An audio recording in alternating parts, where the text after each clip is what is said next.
My husband is coming for lunch. Cover everything up and smile. My daughter commanded after hitting me the night before. My heart stung, but I steadied my hands on the table, refusing to let fear own me. I slipped the first piece of evidence into my folder while she rushed to the office. They thought I would keep silent, but this was just the start. Before I share the story, I'd love to know, how are you doing today? And where are you listening from? Evenings in Houston had their own rhythm. The hum of the AC blended with the faint roar of traffic on I-10, and the smell of cut grass drifted in through the cracked window above the sink. I stood in my kitchen, stirring a pot that had been simmering for nearly an hour. The old clock on the wall ticked towards 7, steady as a heartbeat. My late husband's china gleamed in the cabinet behind me, polished as though company were expected, though tonight it was only me and my daughter. I checked the salt once, then again, second-guessing myself the way years of criticism had taught me to. A peaceful house, I always thought, is built in teaspoons. Add care, taste for bitterness, and the courage to swallow neither. The door banged open and Mila strode in. Her heels hit the floor like a warning. She dropped her bag onto a chair, walked to the stove, dipped a spoon into the soup, and tasted. Her lips curled. No salt. Her voice cut sharp, like glass snapping. Before I could answer, she slammed the spoon onto the counter, grabbed the bowl, and with a jerk, shoved it back at me. A splash of hot broth struck my hand, then her palm cracked across my cheek. Quick and hard, I staggered, steadying myself against the counter's edge. The room seemed to tilt, but I refused to fall. If you paid attention, we wouldn't have scenes like this, she hissed. I pressed a dish towel to my cheek, meeting her eyes. You can pass the salt without passing judgment, I said, my tone even. Her face hardened. She turned away, muttering about appearances and responsibility, as though a missing pinch of seasoning had put her reputation at stake. When she left the room, silence rushed in. Heavier than the strike itself, I rinsed the towel under cold water, dabbed the swelling lip, then moved with practiced calm. Years of motherhood had trained my hands to clean even while my heart shook. I wiped the floor, straightened the chairs, and reset the table. But this time, I reached for my phone. My fingers trembled as I lifted it, framed my bruised face, and pressed the shutter. The click sounded like a promise. Mama always said, don't apologize to pain by making it pretty. Tonight, I would not explain it away. When a person raises a hand, they lower their character. Morning came gray and thin. Light filtered through the blinds, falling across my cheek. I dabbed concealer over the mark.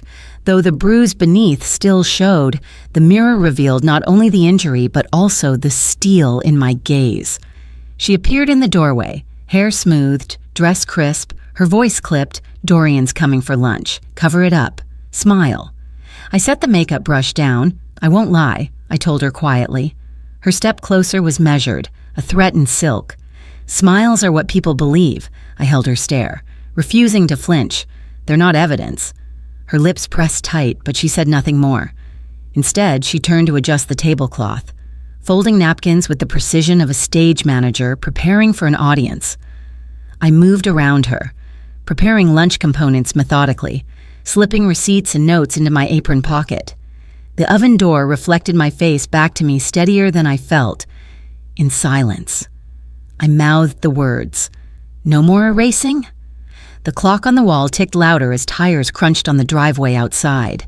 Laughter trailed through the open window. Guests arriving at a play where I had already rewritten my lines.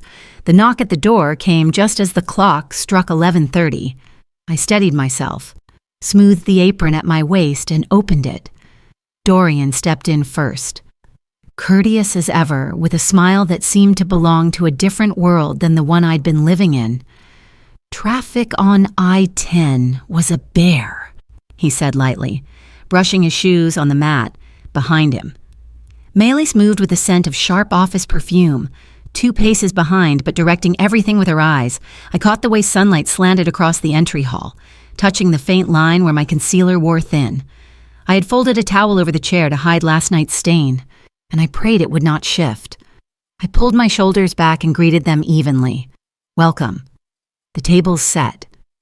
Dorian lingered by me for a second longer than necessary. You okay? Maribel. Need a hand, his voice carried more meaning than his words. Hands help, I replied softly. Stories heal.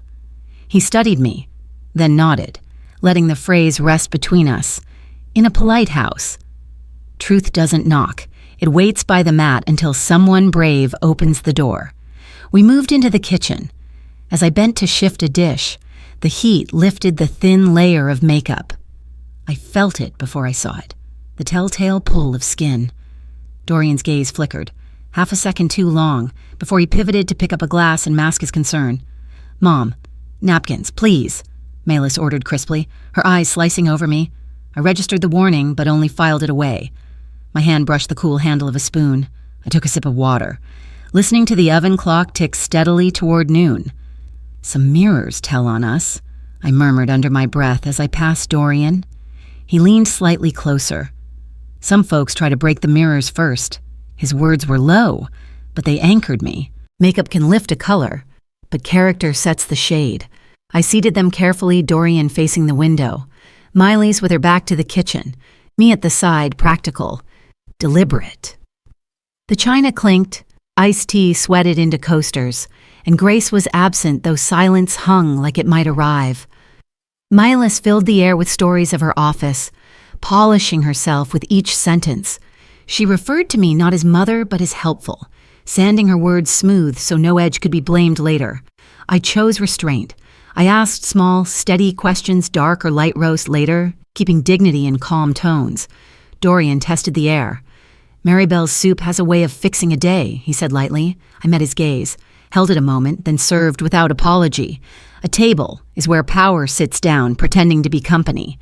I moved at my own pace, not rushing after Milas's clipped directives. Dorian reached for the pitcher. She intercepted with a smile. He doesn't need to. I slid it toward him anyway. You've got steadier hands. Her lips thinned. Mom likes everything just so. I like things honest, I answered.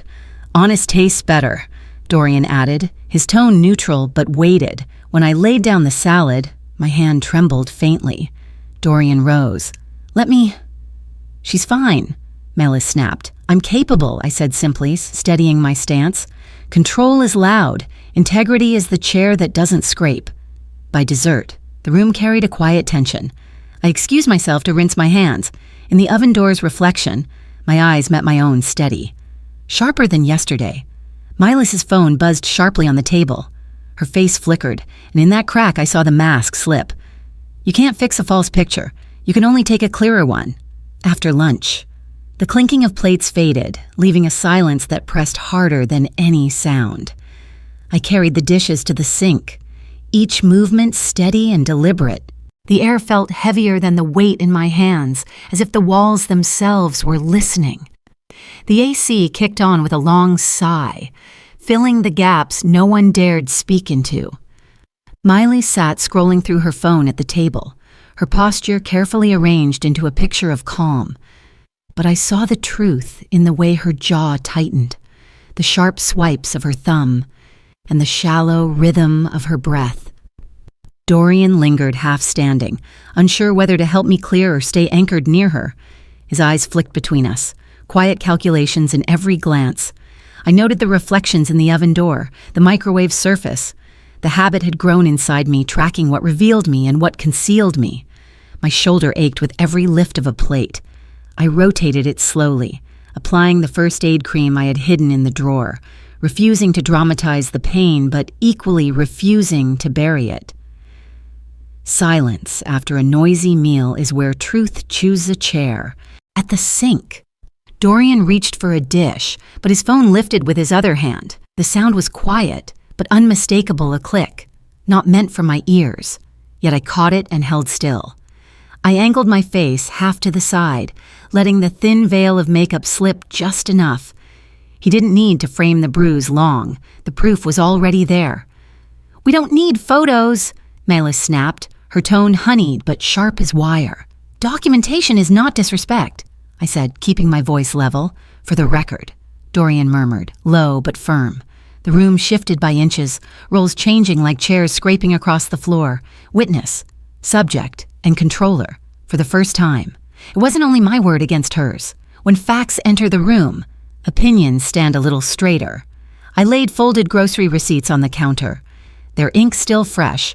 I keep these for habit, for history. Not because I'm paranoid, I said calmly. Turning toward Milas, I added, no more cover stories. If I'm asked, I'll answer. Her smile tightened. You'll make this worse. A lie is worse already, I told her. Dorian stayed quiet, but the silence itself was alignment, not rescue, not pity, but recognition. A boundary is a door you install after learning who walks in without knocking. Maylis tried to twist the narrative, calling me tired, confused. She even floated a staircase story, polished and neat. I let it hang, then asked one precise question, which staircase, and said nothing else. The silence that followed flattened her story better than any argument. Dorian pressed his lips but didn't delete the photo. That choice said enough. I declared my line clearly. I will not repeat explanations that aren't true. If asked, I'll give the facts. She tried other paths, errands, timelines, excuses of fatigue. I didn't follow her into the maze. I stayed rooted in the map. If a story needs your silence to stand, it can't stand on its own. Then her phone buzzed on the table, sharp and insistent. Color drained from her face before she forced it back. She rose quickly, stepping into the hallway, her voice dropping low. I rinsed my hands under cool water and whispered, not a vow, but a plan. No more rehearsals. From the hall. Her words cut through, hissed. Frantic audit. Why is my mother's name on that? Then silence. Courage doesn't raise its voice. It just stops lowering it. The word audit still echoed in my ears as Milas returned from the hallway. She smiled too quickly. The kind of smile meant to patch drywall with tape. Nothing important, she said, sliding her phone onto the table. But even the spoons seemed heavier, like they understood what she refused to admit. Dorian stirred his coffee with studied casualness. Dessert, Maribel. Or should we wait a while? His voice tested whether the air could hold normal conversation. Dessert now, I said simply, carrying plates with posture tall and unshaken. I noted the towel still folded over the chair, the receipts stacked neatly, the clock above the stove ticking toward 2. Evidence waits, even when people lie. Inside, I decided something plain. I will not chase. I will not plead. I will preserve and choose where to speak next. A storm is just weather until it reaches your paperwork. Then it becomes history. That night, as twilight draped the house, my phone rang, a woman's voice. Clean and deliberate. This is Astrid Veyron. I'm with internal compliance.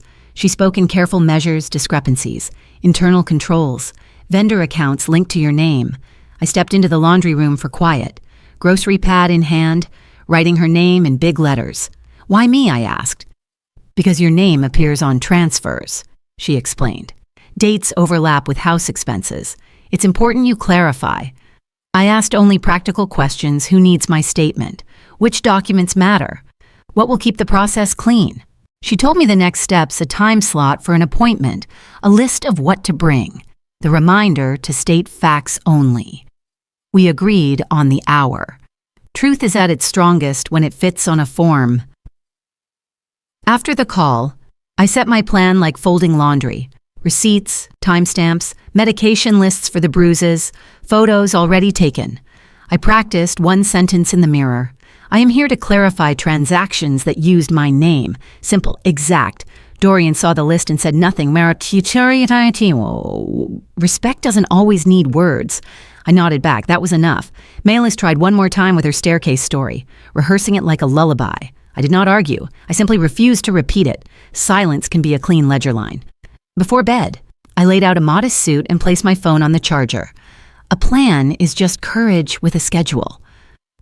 Morning light streamed across the kitchen counter. Milas appeared with a card in her hand. Just in case, she said brightly. On it were bullet points. I'm fine. Clumsy yesterday. Please respect our privacy. I read each line, set the card down, and looked her squarely in the eye. I won't recite untrue sentences. Her smile sharpened. We can end this with grace if you cooperate. Grace cannot be borrowed from a lie, I answered. She ticked through threats, family embarrassment, Dorian's stress, my finances. I marked each like checkboxes. None of them persuasive. I folded the card once and left it on the counter. A script without your consent is just a hostage note. I confirmed my appointment with Astrid by text, slid documents into a plain folder, and steadied my breath. From the hallway, Melis called. Remember what we rehearsed? No. I said one word, even and final, in the oven door. I caught my reflection no longer hiding, but arriving. The doorbell rang sharp, and at that moment my phone lit with a new number. This is Thaddeus Rourke's office. A firm voice announced, "Can you come in this morning?" At the same instant, the front door opened to whoever stood outside. When you stop agreeing to shadows, daylight learns your name. By late afternoon, the house had turned into a waiting room for conflict. I sat forward on the edge of the sofa, the blinds casting stripes across the carpet, while the ceiling fan ticked in the sticky Houston air. Mila's perched on the opposite chair, posture straight, words rehearsed. "This is all just a misunderstanding," she began, her voice wrapped in confidence that made the room feel smaller. Dorian leaned against the wall, arms crossed. He didn't endorse her line, but he didn't cut it down either. Silence can carry weight heavier than words. I glanced at the folder on the coffee table receipts, photos, copies of the calendar. I didn't clutch them. I let them rest where they belonged. "Let's keep this private, Mom," Milas added, her smile as sharp as broken glass. "Privacy isn't a bandage for wounds made in private," I replied. "A family talk isn't honest just because it happens on a rug instead of a witness stand." She tilted her chin. "Mom fell down the staircase yesterday, right?" "Mom," I took a breath, counted to 3, then asked, "Which staircase? Melis?" Her face froze for a beat. Our ranch house had no stairs. The attic ladder, she improvised. "You know how tricky it is. It hasn't been pulled down in months," I answered evenly, pointing toward the fridge where the maintenance calendar hung. Dorian's gaze traveled from my face to the hallway. He knew the layout. He recognized the geometry of truth. I laid out the plain details, time of injury, towel, cold water. Photographs, lies collapse when specificity walks into the room. A lie is a map that forgets the roads everyone drives every day. Miley's shifted tactics. Mom's tired, confused. We should think about installing rails, maybe even getting extra help. Her words dripped with implication. She slid a typed sheet across the table. "Here's a simple statement for HR. It'll calm everything down." I pushed it back without tearing it. I won't sign language that isn't mine. Dorian stayed neutral but didn't repeat her words. His silence made space for mine to stand. "I'll answer any legitimate questions," I said, "but they'll get facts, not rehearsed lines. An adult boundary is the quiet place where someone else's story stops." Her voice grew harder. "I've covered your taxes. I can file for guardianship if you won't cooperate. Maybe it's time you let go of this house." She layered in the phrases capacity, safety, power of attorney. Each one was a stone tossed at my independence. "The mortgage was satisfied 10 years ago," I replied. "Property taxes paid through this spring. Every receipt is in my file. Texas law protects a primary residence." I didn't raise my voice. I raised my precision dates, amounts, agencies. "Facts don't shout, but they hold." Dorian exhaled slowly, and I saw in his eyes that he knew the difference between care and control. Protection without consent is just custody and nicer clothes. I gathered my folder, stacking receipts and photos with calm hands. "I'll speak where records are kept, not where reputations perform," I told them. "Say what we practiced." Milas pressed. "I don't practice the truth." I said, "I tell it." Dorian slipped his phone into his pocket. On the lit screen, I glimpsed a file icon waiting a small, silent witness. I stepped toward the kitchen. Dusk caught the stainless steel, and for a moment the woman in the reflection stood taller than I remembered. If you keep your footing, someone else's shove just shows their hand. A new email pinged on my phone. Astrid Veyron subject line. Rediscrepancies attachments included. At that same moment, a shadow moved across the porch window. The ping from my inbox came at the same moment a shadow moved across the porch window. My heart ticked once, sharp and steady, on my phone. Astrid Veyron's subject line glowed, rediscrepancies attachments included. I tapped the preview rows of spreadsheets, ledger notes, dates, and amounts. I opened the door. The porch light snapped on, casting a glow over Ione Baskerville. She stood holding a casserole, the kind neighbors bring when words won't stretch far enough. "Brought supper," she said softly, her Texas lilt warm. "You look like you could use a warm plate and a cool head." I set the dish on a trivet, checked the stove was off, and laid my folder on the table. Receipts, photos, the calendar pages. "Ione," I told her, "I may need a witness. Someone who saw what this house heard." She placed her hand over mine. "You're not alone, Maribel. Hospitality is how truth gets past the front step." Ione settled in the kitchen chair and began recounting what she had seen the night before. Me standing on the porch, a towel pressed to my face, leaning against the column. The flickering porch light caught the scene in fragments. Then she opened her Ring app, scrolling to the footage. The timestamps matched my photos, and though the audio was faint, Milas's sharp tone carried clear enough. "If they ask me," Ione said, her voice steady as fence posts, "I'll tell them what I saw. Straight." I jotted her words verbatim, asked permission to note her contact for a formal statement. She nodded, resolute. "A good neighbor doesn't save you. She stands where you can't be dismissed." I thought aloud. With her blessing, I turned back to Astrid's attachments. I opened the files, a ledger tying my name to vendor transfers. Recurring payments labeled household. The dates overlapped exactly with Milas's spending. Astrid's note at the top was simple. "Bring originals. Speak in facts." I read aloud entries that matched my grocery receipts and property tax stubs. In some cells, the memo lines didn't align with bank descriptions, tiny mismatches that added up to intent. Patterns are the handwriting of intent. I stacked the evidence carefully.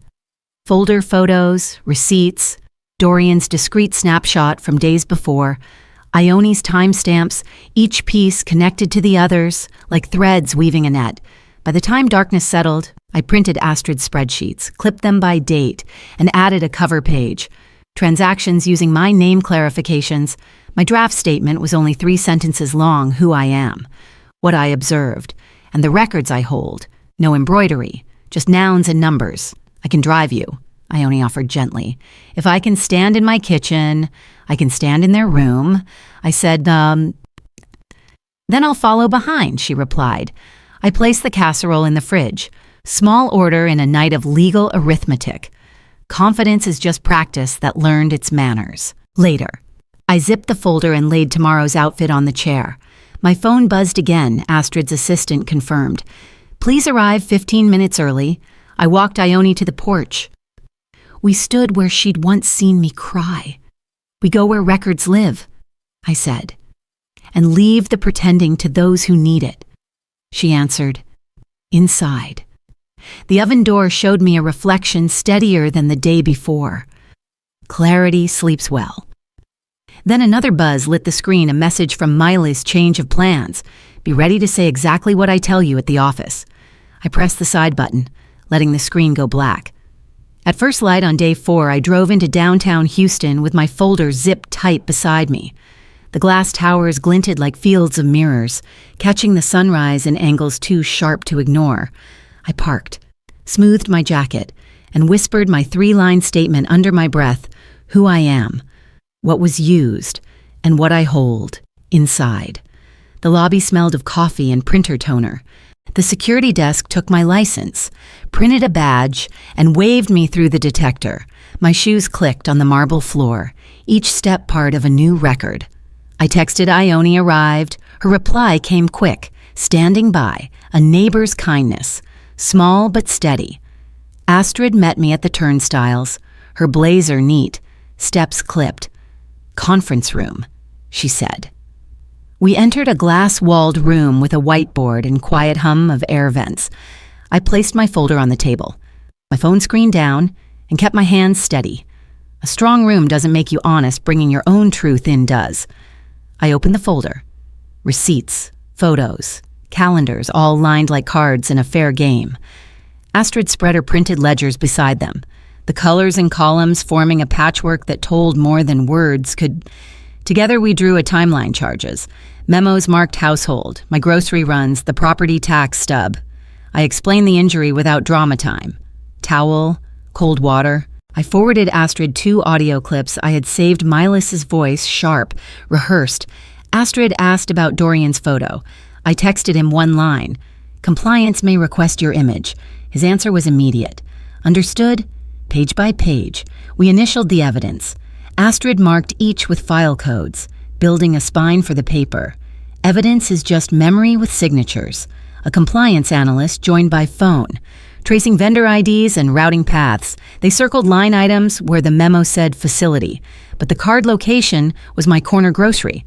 Contradictions glowed like neon. Dorian's photo arrived timestamp clear, bruise visible. A witness that never blinks. I signed a short acknowledgement, my name and account used without consent.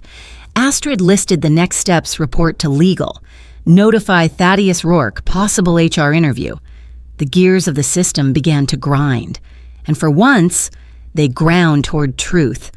Systems can grind you down or grind truth out depending on what you feed them. Astrid's phone lit. Mr. Rourke requests Miss Keating now. The room tightened. We gathered the binder, labeled and clean. The elevator walls mirrored me back. I stood centered, refusing to tilt. On the executive floor, carpets muted footsteps, awards lined the hall. The receptionist already knew my name. Inside the suite, Thaddeus stood tall, silver hair, eyes sharp as audit lights. He offered water, not comfort. I accepted. He asked for my version. Starting with the first transaction, I gave dates, vendors, amounts, no embroidery. I described Milas's morning order. Smile and say nothing. He signaled to legal note potential intimidation of a witness. He asked to record my account. I said yes. Consent matters when truth matters. He asked for corroboration. I named Ione's timestamps and Dorian's photo. He read a memo on his screen, jaw tightening by degrees. Real authority doesn't raise its voice. It raises the standard. Finally, he turned to his assistant. Conference B. HR and legal present. Ask Miss Crowther to join. I stayed seated until asked to rise. Astrid placed the binder squarely on the table. Evidence visible from every chair. I texted Ione. Might be longer. She replied, nothing that's true is in a hurry. Thaddeus looked at me. You won't need to speak over anyone. If you speak, it will be recorded and respected. Courage doesn't chase a fight. It arrives where fairness lives. The assistant opened the door. Miss Crowther is here. Send her in, Thaddeus said. I turned as the handle moved, ready to watch the ledger breathe. The door opened and Milas walked in. For the first time, her face betrayed her color, draining until she looked pale as chalk under the sterile conference lights. I stayed seated with my binder in front of me. Thaddeus Rourke gave me a short nod. We'll proceed on the record, he said. The digital recorder's red light blinked. HR and legal sat across the table, their nameplates squared in front of them. The cool hum of the vents filled the silence. Milas tried a smile, but it slipped fast. Her eyes darting toward the binder Astrid and I had prepared. I squared my shoulders with one slow breath. No theatrics, just position. When truth arrives, performance runs out of costume. The session began. Legal read aloud the ledger items, dates, vendors, memo lines. I confirmed them against my receipts and timestamps. Steady, my voice unshaken. Miley's jumped in with her script. She fell down the staircase. Single-story home. Correct, Thaddeus interrupted. Correct, I answered simply. The silence afterward said everything. I presented Dorian's photo, timestamp clear, bruise visible, then Ione's ring app log, porch, timestamps, faint audio of Milas's sharp tone, chain of custody noted, evidence aligned. Astrid projected her spreadsheets, corporate funds siphoned into personal accounts, labeled as household, tied to my name. Questions were crisp, answers were shorter. Facts stretched to their full length. A clean answer needs no adjectives. Thaddeus folded his hands, eyes steady. Pattern of misuse corroborated. Witness intimidation inferred. Immediate suspension recommended. HR slid a written notice across the table. Legal outlined next steps, forensic review. Referral to the district attorney. Surrender of badge and laptop. This is a misunderstanding. Milas tried, her voice thin, brittle, but the room was calibrated for proof, not persuasion. I initialed where they asked. Please ensure my statements are copied to me. I said one adult request in a room of consequences. The assistant escorted Milas out, past IT for deactivation. The door closed softly, yet heavy as a verdict. Consequences travel quiet when the paperwork is complete. In the hall, Dorian met my eyes. He didn't speak. One nod carried agreement evidence over image. I texted Ione a single word, done. Her reply, then go home to your own key. I declined corporate transport, choosing my own car. My back was my statement. I would file a protective order if needed, update account controls, and change the locks by nightfall. At the receptionist's desk, I said one last sentence for the record: I will not live under revision. She whispered, good for you. Freedom begins as a calendar appointment you keep with yourself. Downtown light poured through the glass as I walked back to my car. The binder sat on the passenger seat, a quiet companion. On the way home, I called the bank, scheduled a locksmith, and thought about defrosting Ione's casserole for supper. Order can be ceremony at home. I put the makeup back in the drawer and left it there. My face was mine, unedited. I opened my front door and stepped into my own air. The house sounded different without rehearsals.